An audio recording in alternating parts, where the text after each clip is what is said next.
Hello friends, मैं आयुष। मैं आप सबका इस ज्ञान गंगा यूट्यूब चैनल पे स्वागत करता हूँ। देखिए, जैसा कि कल हम पढ़ रहे थे केमिस्ट्री में, आपको मैं बताता हुआ चला था कि रिएक्टिविटी ऑर्डर देखेंगे। और रिएक्टिविटी ऑर्डर में बस मैं इतना सा बता के चला था कि एक हाईली रिएक्टिव होता है, एक लो रिएक्टिव होता है, एक मीडियम होता है। मैं आज उसी को आगे कैरी करता हुआ चलूँगा। साथ साथ मेटल का जो एक्सट्रैक्शन होता है, अर्थात अयस्क से धातु का निष्कर्षण होता है, उसकी पूरी प्रक्रिया आज मैं आपको समझाऊंगा। ठीक है। साथ साथ आज के टॉपिक में हम देखेंगे एलओआई कैसे बनता है, एलओआई क्यों करते हैं, एलओआई कहाँ काम आता है। ठीक है। इस टाइप के जो क्वेश्चन होते हैं उसका सॉल्यूशन आज मैं आपको देने की कोशिश करूंगा। तो सबसे पहले देखिए, सक्रियता श्रेणी या इसी को बोलते हैं रिएक्टिविटी ऑर्डर। सबसे पहले मैं आपको कल ये चीज़ आपको बताया था कि पोटेशियम, सोडियम, कैल्शियम, मैग्नीशियम और एल्यूमिनियम ये सबसे अधिक अभिक्रियाशील होते हैं। ठीक है। उसके बाद मैं आपको ये भी बताया था कि ये जनरली क्या होगा, स्वतंत्र अवस्था में नहीं होते हैं। क्लियर है ये बात? क्योंकि बहुत ज़्यादा रिएक्टिव है तो स्वतंत्र अवस्था में नहीं हो सकते। अगली बात देखेंगे कि ये किस रूप में मिलते हैं, तो या तो सल्फाइड के फॉर्म में होते हैं या तो ऑक्साइड के फॉर्म में होते हैं। जैसे आप सुने होंगे मेटल का सल्फाइड, मेटल का ऑक्साइड, तो इन्हीं चीज़ों में ये होंगे, इसी के फॉर्मेट में ये रहते हैं। ठीक।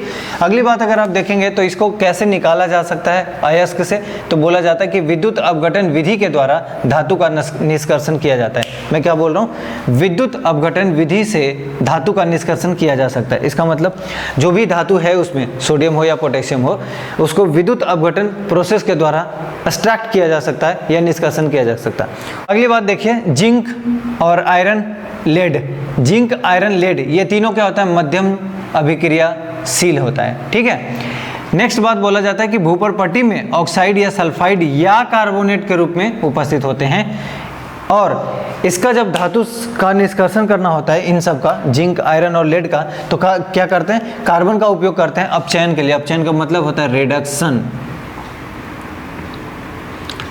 अभी एक टॉपिक आपका बचा हुआ है, ऑक्सीडेशन रिडक्शन। जब मैं आपको समझाऊंगा तब देखिएगा उस समय रिडक्शन क्या होता है। ठीक है। फिलहाल मैं शब्द बस यूज करके आगे बढ़ जाऊंगा। कार्बन के उपयोग से आप चयन करके धातु का निष्कर्षण किया जाता है। ठीक है। नेक्स्ट बात देखिए, मैं इन तीनों को फिर से एक बार आपको अभी इस साइड में बताऊंगा, तो हड़बड़ाना नहीं है। नेक्स्ट पार्ट देखिए, कॉपर Ag मतलब सिल्वर और गोल्ड Au, ये एक्चुअली निम्न अभिक्रियाशील होते हैं। इसी वजह से ये स्वतंत्र अवस्था में रहेंगे, और ये स्वतंत्र अवस्था में नहीं थे क्योंकि इसकी अभिक्रियाशीलता अधिक थी, इसकी निम्न है, तो ये स्वतंत्र अवस्था में होते हैं। इसके ऑक्साइड को गर्म करके सीधे धातु का निष्कर्षण किया जा सकता है। ठीक है। जैसे जैसे आप नीचे चलते चले आएंगे, धातु की अभिक्रियाशीलता कम होती चली आएगी। ठीक। नेक्स्ट बात यहीं पे आपको बताता चलूं, अयस्कों से धातु का निष्कर्षण कैसे करते हैं। देखिए, ओर्स जो होता है अर्थात अयस्क जो होता है, उसमें बहुत सारी अशुद्धियां होती हैं। क्या मैं बोल रहा हूँ, बहुत सारी अशुद्धियां होती है, जिसे आप गैंग कहते हो। कई बार ये क्वेश्चन पूछा कि गैंग क्या होता है। ठीक है। ओर में उपस्थित अशुद्धियों को ही गैंग कहते हैं। ओर से गैंग को अगर हटा दिया जाए तभी उसका क्या माना जाता है, प्योरिफिकेशन होगा या प्योरिफिकेशन किया जाना चाहिए। ठीक। नेक्स्ट बात आप देखेंगे, अयस्क से धातु का निष्कर्षण, मतलब अयस्क से कैसे धातु का निष्कर्षण किया जाता है, ये प्रोसेस से क्वेश्चन सवाल उठता रहता है। अब देखिए, अयस्क का सांद्रण, क्या मैं बोल रहा हूँ, अयस्क का सांद्रण मतलब कंसंट्रेशन ऑफ ओर्स। ठीक है। तो मैंने इसे 3 पार्ट में डिवाइड कर लिया। सबसे पहले को बोल रहा हूँ उच्च अभिक्रियाशील धातुओं को रखा, और इसमें रखा मध्यम अभिक्रियाशील धातुएं, और ये रखा निम्न अभिक्रियाशील धातुएं। अभी आपको मैं बताता हुआ आया था ना, उच्च अभिक्रियाशील धातु, मध्यम और निम्न, बस यही है यहाँ पे। क्लियर है। अब अगर देखेंगे कि उच्च अभिक्रियाशील धातु उसका एक्सट्रैक्शन कैसे करते हैं, तो देखिए, गलित धातु का विद्युत अपघटन के द्वारा इलेक्ट्रोलिसिस ऑफ मेल्टेड ओर का, अगर हम मतलब इलेक्ट्रोलिसिस करेंगे मेल्टेड आयरन का, तो वो क्या होगा, आपको प्योर मेटल में तब्दील हो जाएगा या प्योर मेटल आपको मिल जाएगा। क्या मैं यही चीज़ यहाँ पे नहीं आपको बताया? देखिए। ठीक है। नेक्स्ट देखिए, मध्यम अभिक्रियाशील जो धातुएं होती है वो जनरली आपको कार्बोनेट के फॉर्म में और साथ साथ सल्फाइड के फॉर्म में मिलती है। तो जाहिर सी बात है, कार्बोनेट वाले का प्यूरिफिकेशन का प्रोसेस अलग होगा और सल्फाइड वाले का अलग होगा।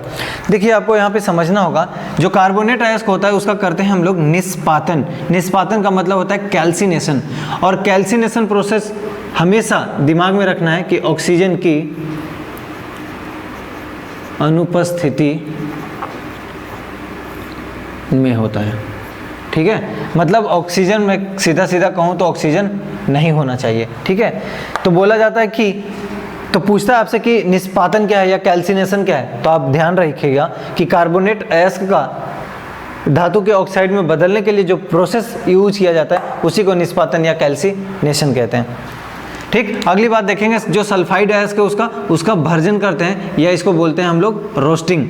तो रोस्टिंग में क्या होता है, यहाँ पे मैंने बोला कि ऑक्सीजन की अनुपस्थिति में, लेकिन यहाँ मैं क्या बोल रहा हूँ, ऑक्सीजन की उपस्थिति में। इसका मतलब ऑक्सीजन यहाँ पे चाहिए होगा। ठीक है, अब देखिए दोनों प्रोसेस से फाइनली जो मिलता है वो होता है धातु का ऑक्साइड। अगर धातु का ऑक्साइड मिला है तो आप क्या करोगे, फिर उस धातु का आप चयन करोगे, मतलब रिडक्शन करोगे। यही चीज़ मैं आपको फिर से याद दिलाऊं कि इसी रिडक्शन की बात यहाँ नहीं कर रहा था, आपसे कर रहा था ना, तो ये कुछ और नहीं बल्कि यहाँ से जुड़ जाएगा। ठीक है, तो अगर आप धातु का अपचयन करेंगे, रिडक्शन करेंगे, तब जाके आपको प्यूरिफाइड मेटल मिलेगा। ठीक है, उसके बाद देखिए अगली चीज़, निम्न अभिक्रियाशील धातुएं। इसमें बोला जाता है कि जनरली सल्फाइड अयस्क होते हैं। फिर इसका क्या करते हैं, वर्जन करा देते हैं, रोस्टिंग करा देते हैं। जैसे मैं रोस्टिंग बोल रहा हूँ, इसका मतलब आपके दिमाग में होना चाहिए कि ऑक्सीजन की उपस्थिति में होगा, और जो मिलता है धातु उसका हम प्यूरिफिकेशन कर लेते हैं और बाद में उसी को, या फिर आप रिफाइनिंग कह सकते हो।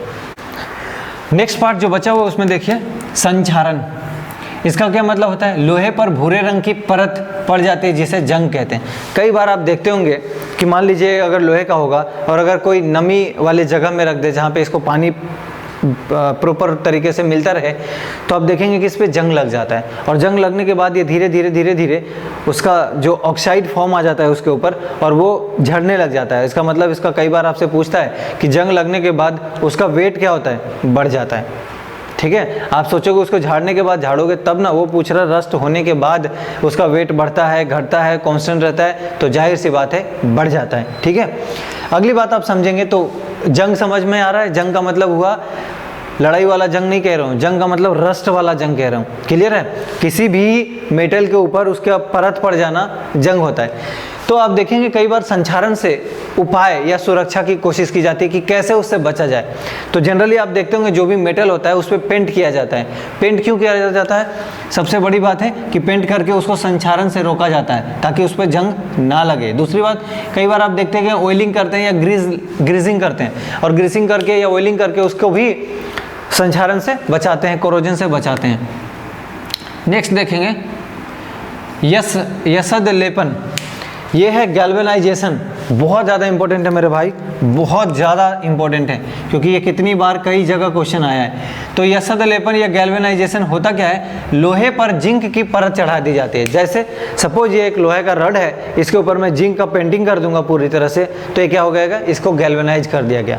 और जिंक का कोटिंग कर देने के बाद लोहे में जंग नहीं लगता है। और अगर जंग लोहे जो जिंक का कोटिंग कुछ दिन तक हट जाए या कुछ समय तक हट जाए तो भी उसमें रस्ट नहीं लगता है। क्लियर है। नेक्स्ट देखेंगे एलोइंग, इसका मतलब होता है मिश्र धातु। देखिए दो या दो से अधिक तत्वों के मिलने से मिश्र धातु का निर्माण होता है। क्या मैं बोला कि दो या दो से अधिक तत्वों के आपस में संयोग करने से मिश्र धातु का निर्माण होता है। आपको बताता चलूं कि मिश्र धातु का इस्तेमाल वर्तमान समय में बहुत ज़्यादा होता है और लगातार एग्जामों में मिश्र धातु से क्वेश्चन पूछे जाने की संभावना बनी रहती है। तो आप देखिए सबसे पहले मिश्र धातु है क्या, मैं क्या बोल रहा हूँ कि दो या दो से अधिक धातुओं के समांगी मिश्रण। ये बहुत इंपॉर्टेंट लाइन है भाई, ये बहुत इंपॉर्टेंट वर्ड है। ठीक है, समांगी, तो समांगी मिश्रण होना जरूरी है। अगर समांगी मिश्रण नहीं होएगा तो नहीं हो पाएगा। दूसरी बात है कैसे करते हैं, तो जो भी चीज़ को आपको एलॉय बनाना है इसका मतलब दोनों को मेल्ट कर लेंगे। देखिए मान लीजिए कि आपको ब्रास बनाना है, ब्रास बोले तो पीतल, तो उसके लिए दो चीज़ चाहिए होगा, कॉपर और जिंक। तो उस समय क्या करेंगे, कॉपर को भी मेल्ट करेंगे, जिंक को भी मेल्ट करेंगे, तब दोनों को मिक्सचर करेंगे। इसीलिए मैंने क्या बताया कि मेल्ट करके मिलाया जाता है और रेशियो डिसाइड किया जाता है कि कितना रखा जाता है। ठीक है, वैसे अगर मैं पीतल की अभी बात कर रहा था आपसे, कहाँ है ब्रास की, तो देखेंगे कॉपर और जिंक का, तो 70% इसमें होता है कॉपर और 30% होता है जिंक। तो ये हम मेंटेन करते हैं। ठीक है, नेक्स्ट बात आपको बताता चलूँ, प्रॉपर्टीज चेंज करते हैं। क्यों करते हैं ऐसा एलोइंग, तो उसकी गुण को बदलने के लिए, उसकी प्रॉपर्टीज को चेंज करने के लिए। कैसे चेंज होगा, क्या चेंज हो जाएगा, तो देखिए इसकी हार्डनेस चेंज हो जाती है और कई बार उसकी डक्टिलिटी चेंज हो जाती है और अन्य प्रॉपर्टीज भी चेंज कर देते हैं। आपको एक और बात बताता चलूँ, जो लोग गोल्ड का चेन वेन पहनते हैं जनरली 24 कैरेट का गोल्ड होता है, जो कि बहुत ज़्यादा प्योर होता है। लेकिन कभी भी कोई 24 कैरेट का गोल्ड नहीं पहनता, क्योंकि वो ऐसे छूते ही टूट जाएगा। इसका मतलब वो कहीं ना कहीं उस गोल्ड में एलोइंग किया जाता है, और गोल्ड का जो एलोइंग होता है उसमें चांदी और कॉपर दोनों चीज़ों का मिक्सर होता है, मतलब एलोइंग किया जाता है। अगर आपसे कोई कहे कि गोल्ड में किस चीज़ का एलोइंग किया जा सकता है, आप सिल्वर भी कह सकते हो, कॉपर भी कह सकते हो, अगर दोनों ऑप्शन है तो दोनों भी कह सकते हो। क्लियर है? तो इसीलिए बोल रहा है कि इसकी प्रॉपर्टी चेंज हो जाएगी। अभी कुछ एग्जांपल मैं लिया हूं, उसके थ्रू आपको समझाने की भरपूर कोशिश करूंगा। तो देखिए, सबसे पहले स्टील। आपको पता होगा स्टील बनाने के लिए जनरली होता क्या है? लोहा। लोहा कभी भी शुद्ध फॉर्म में नहीं होता, अभी आपको आज मैं इसके बारे में बताऊंगा। तो जो स्टील बनाते हैं उसमें कार्बन का मिक्सचर होता है। इसका मतलब स्टील है एलॉय किसका? आयरन का और कार्बन का, यही मैं बता रहा हूँ। दूसरी बात है स्टेनलेस स्टील। कई बार एग्जाम का हिस्सा हुआ है और मैं नहीं कहते हुए चूकूंगा कि ये बहुत ज़्यादा इंपॉर्टेंट है। तो दोस्त, स्टेनलेस स्टील में क्या होता है? आयरन तो होगा ही चूंकि स्टील है, दूसरी बात निकल, और तीसरी क्रोमियम। तो आयरन, क्रोमियम और निकल, ये तीन चीज़ों का मिक्सचर होके स्टेनलेस स्टील का निर्माण होता है। और स्टेनलेस स्टील आप देखते होंगे बहुत सारे बर्तन बनाने में, बहुत सारे गेट, दरवाजे, इन सब चीज़ों में, कब्जा बनाने में, ऐसे चीज़ों में यूज होता है। नेक्स्ट देखेंगे 22 कैरेट का गोल्ड। मैं अभी आपको बताता चला कि 24 कैरेट का गोल्ड प्योर होता है, और अगर ये 22 कैरेट कह रहा है, इसका मतलब सीधा सीधा कि गोल्ड के साथ साथ Ag और Cu मतलब चांदी और कॉपर मिलाया गया है। अगली बात अगर आप देखेंगे ब्रास के बारे में, तो ब्रास का मतलब पीतल। उसमें अभी बताया आपको कि कॉपर और जिंक होगा, और साथ साथ ब्रॉन्ज। देखिए, ये भी बहुत ज़्यादा पूछा जाता है, ठीक है, ब्रॉन्ज। आप देखे होंगे सिंधु घाटी सभ्यता में ब्रॉन्ज मिला था, इसीलिए बोलते हैं कि सिंधु घाटी सभ्यता एक कांस्य युगीन सभ्यता है मेरे दोस्त, इसी वजह से, कांसा की वजह से, ठीक है। वहां पे कभी कोई पूछे आपसे कि धातु मिला था, आप बोलेंगे नहीं। मिश्र धातु मिला था, आप बोलेंगे हाँ। क्लियर है? नेक्स्ट, इसमें क्या क्या रहेगा? कॉपर और टीन रहेगा। क्या बोलेंगे इसको? टीन। नेक्स्ट देखिए सोल्डर। सोल्डर में होता है पीबी और एसएन, लेड और टीन होता है। सोल्डर का यूज क्या होता है? आप देखेंगे कि कुछ बिजली का उपकरण में यूज करते हैं। फ्यूज वायर, जो फ्यूज वायर होता है वो सोल्डर का यूज होता है। साथ साथ सोल्डरिंग करते हुए देखे होंगे, कुछ रेडियो वगैरह का वायर अगर टूट जाता है तो उसको सोल्डरिंग करने के लिए ये यूज होता है, ठीक है। साथ साथ जर्मन सिल्वर, बहुत ज़्यादा दोनों, ये दोनों क्वेश्चन बहुत ज़्यादा इंपॉर्टेंट, बहुत ज़्यादा बार पूछा गया है, तो दोनों को मैं कवर करते हुआ चलूंगा। जर्मन सिल्वर में देखेंगे कॉपर और जिंक होता है। इसका मतलब मेरे दोस्त, कॉपर और जिंक क्या होता है? ब्रास होता है। तो ब्रास में अगर आप निकल मिला देंगे तो आपको जर्मन सिल्वर मिलेगा। क्या मिलेगा? German silver. और अगर कोई गन मेटल पूछे तो मेरे दोस्त, फिर से मैं कह रहा हूँ कि अगर ब्रास में इस बार टीन को मिला देंगे तो आपको मिलेगा गन मेटल, ठीक है। नेक्स्ट पार्ट अगर आप देखेंगे इसका, तो एक बहुत बार एग्जाम में आता रहता है, तो मैं इसको जानबूझ के कवर किया हूँ। ये एनसीईआरटी का हिस्सा नहीं है, ठीक है। वहाँ भी मैं कुछ एग्जाम्पल लिया था जो एनसीईआरटी का हिस्सा नहीं है, लेकिन एग्जाम में आता रहता है। तो देखिए आयरन, लोहा। लोहा को कितने टाइप में बांटा गया है? सबसे पहले 3 टाइप में बांटा गया है। पहले को बोल रहा है ढलवा लोहा, कास्ट आयरन, दूसरे को बोल रहा है पिटवा लोहा, रॉफ्ट आयरन, और तीसरे को बोल रहा है इस्पात स्टील।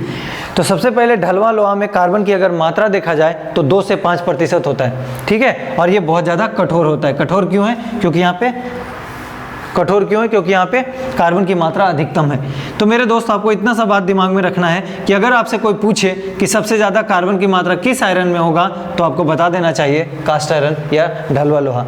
क्लियर है? क्योंकि 2 से 5% आपको अभी देखेंगे कहीं नहीं मिलने वाला, ठीक। दूसरी बात है पिटवा लोहा। तो पिटवा लोहा का मतलब क्या हो गया? रॉफ्ट आयरन। इसमें देखेंगे कि कार्बन मात्र 0.12 से 0.25% है, और इसका यूज क्या करते हैं? सीट, चादर बनाने में, वायर बनाने में।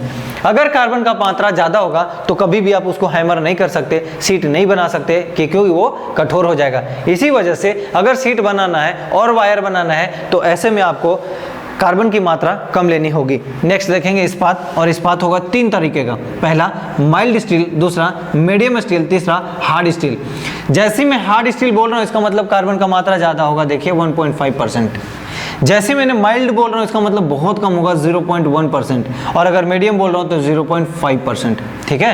हार्ड स्टील का यूज होता है औजार निर्माण के लिए, और मीडियम स्टील का यूज होता है रेलवे के पार्ट पुर्जा बनाने में। देखे होंगे जो आपका ट्रैक बना होता है उसके बनाने में, या फिर पहिया बनाने में, इन सब में। दूसरी बात, जहाज के पार्ट्स पुर्जे बनाने में यूज होता है। वहीं माइल्ड स्टील का इस्तेमाल चादर और तार बनाने में होता है। तो आपको समझ में आ रहा होगा कि ये माइल्ड स्टील और ये पिटवायर लोहा दोनों एक जैसा बिहेव करता है, ठीक है।